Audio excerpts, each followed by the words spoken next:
I've got the top 10 hottest pickups of the week in fantasy basketball coming up next on Beat the Odds. Don't go anywhere. Hello, sports fans, and welcome back to another episode of Beat the Odds.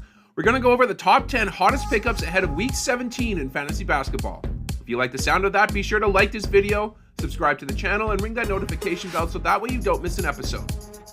I want to thank my community for casting 146 total votes, which helped me create this list this week. Did you miss your chance to vote? Make sure to keep an eye out for more polls coming out later this week.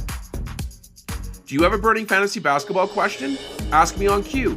Go to askmeonq.com/beattheodds-NBA, submit your question, and for a small fee, I will personalize your response and send it to your email. It's super easy to do, and it's a great way to get fantasy basketball advice while also supporting this channel. Now let's get right into this list here. At number 10, we have Isaiah Collier.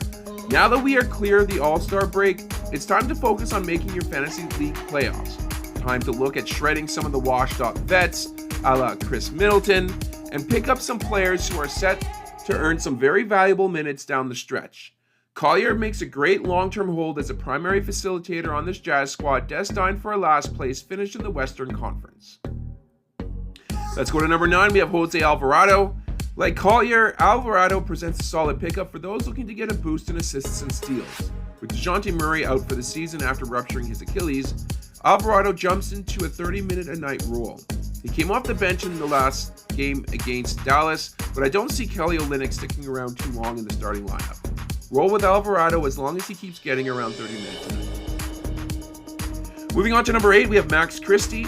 Christie has carved a nice role with the injury-depleted Mavs after coming over in the AD Luka trade. He has supplanted Spencer Dinwiddie as the first guard off the bench and will likely continue to do so.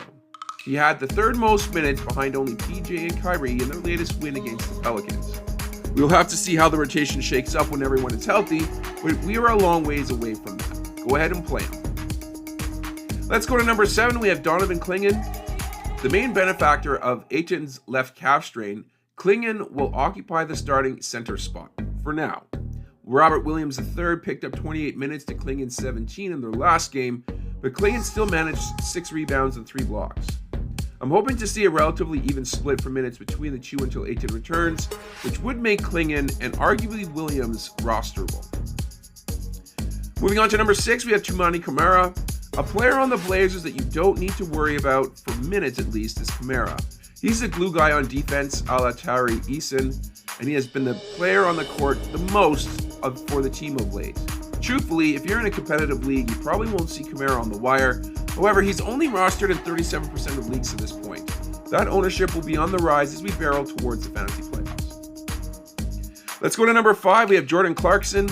We discussed Isaiah Collier earlier, stating that he's going to be receiving more attention from the team as the season ends. That will come at the expense of Clarkson. Now, Sexton's ankle injury is allowing the team to find the minutes for Clarkson, Collier, and Keontae George, but when he returns, I expect there to be a dip in minutes for all three. Keep Clarkson and his scoring punch in your lineups for now, though. Let's go to number 4. We have Quentin Grimes. Grimes, like Max Christie, has settled into a nice role for his new team.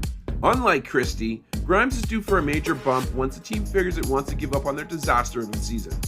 I can see shutdowns in the near future for both Embiid and Paul George, and I see Grimes' usage going up because of that.